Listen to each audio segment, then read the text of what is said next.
ধন্যবাদ। বিসমিল্লাহির রহমানির রহিম। তিস্তা পাড়ের সংগ্রামী জনগণ, আসসালামু আলাইকুম।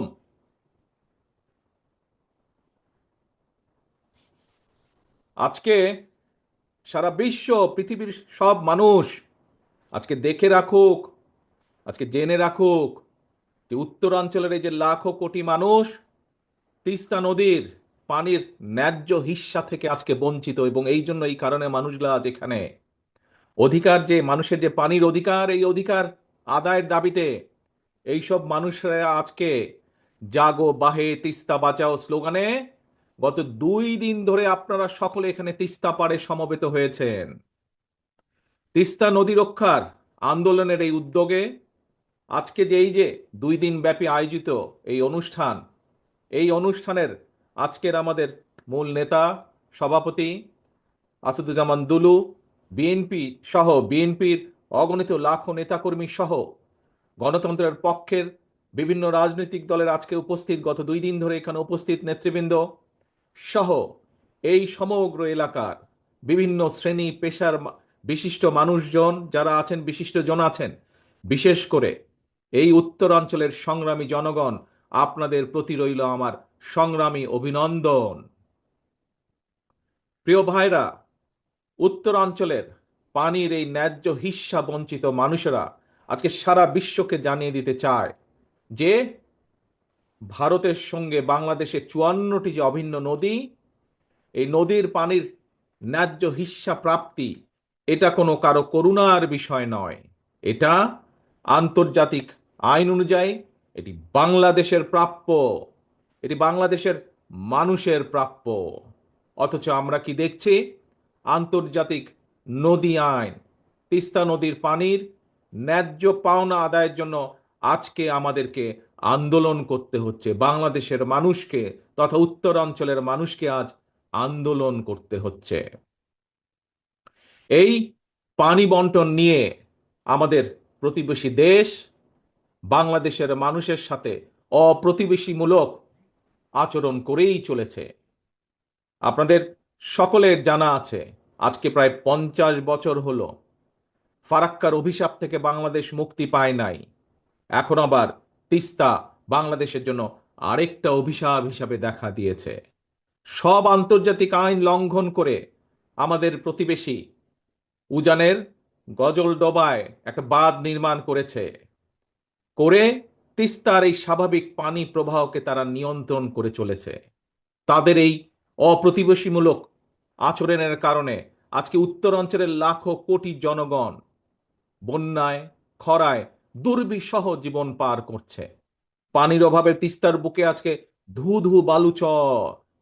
একদিকে পানির অভাবে নষ্ট হচ্ছে হাজার হাজার কোটি টাকার ফসল, আবার কখনো হঠাৎ করেই, এই দেখেন 2 দিন আগে যেমন হয়েছে, হঠাৎ করেই উজান থেকে ছেড়ে দিচ্ছে পানি, আর সেই পানির কারণে বন্যায় ভাসিয়ে দিচ্ছে সাধারণ মানুষের ঘর বাড়ি, কৃষকের আবাদি ফসল ভাসিয়ে দিচ্ছে।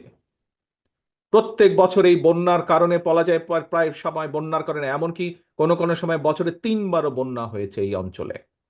আর এই বন্যার জন্য প্রতি বছর তো ভাঙন তো আছেই, নদীর ভাঙন, শস্যেরও যে আর্থিক ক্ষতি হচ্ছে, প্রায় লক্ষ কোটি টাকার আর্থিক ফসলের ক্ষতি হয়।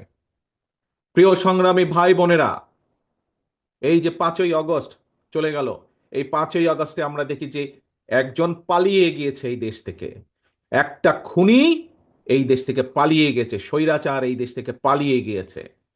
এই স্বৈরাচার একটা কথা বলেছিল একবার, নিশ্চয়ই আপনাদের সকলের মনে আছে। কি সেই কথাটা? স্বৈরাচার বলেছিল, ভারতকে যা দিয়েছি সেটি তারা সারা জীবন মনে রাখবে। প্রিয় ভাই বোনেরা, এই ভারত শুধু পলাতক স্বৈরাচারকেই মনে রেখেছে, বাংলাদেশের জনগণকে তারা মনে রাখেনি। সেই জন্যই পানির যে ন্যায্য হিস্যা বঞ্চিত তিস্তা পারের বিক্ষুব্ধ জনগণের মনে প্রশ্ন, পলাতক স্বৈরাচারকে ভারত যা দিয়েছে, বা পলাতক স্বৈরাচার ভারতকে যা দিয়েছে, সেই পলাতক স্বৈরাচারকে আশ্রয় দেওয়া ছাড়া ভারত কি বাংলাদেশকে আর কিছু দিয়েছে? কিচ্ছু দেয় নাই। সারা বিশ্ব জুড়ে, প্রিয় ভাই বোনেরা, সারা বিশ্ব জুড়েই কিন্তু সব প্রতিবেশী রাষ্ট্রের মধ্যেই সমস্যা সমাধান কিংবা পারস্পরিক স্বার্থ জড়িত থাকে। নিজ নিজ দেশের স্বার্থ রক্ষা করে প্রত্যেকটি দেশই কিন্তু সমস্যার সমাধানগুলো করে, সমস্যাগুলো নিরসন করে। আমরা সবাই জানি এটি হচ্ছে কূটনৈতিক রীতি। কিন্তু এই যে খুনি স্বৈরাচার পালিয়ে গিয়েছে যে 5ই আগস্ট, আমরা দেখেছি জোর করে অবৈধভাবে ক্ষমতা দখল করে রাখতে গিয়ে নিজেকে সে তাদের সেবা দাসীতে পরিণত করেছিল।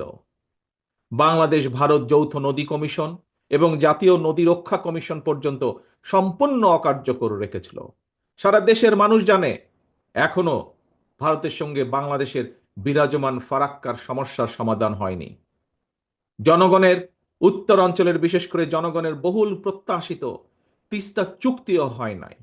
অথচ সকল আন্তর্জাতিক রীতিনীতি ভঙ্গ করে এই পলাতক স্বৈরাচার, এই খুনি স্বৈরাচার প্রতিবেশী দেশকে ট্রানজিট শিপমেন্টের বন্দর ব্যবহারের একতরফা সুবিধা দিয়ে গেছে।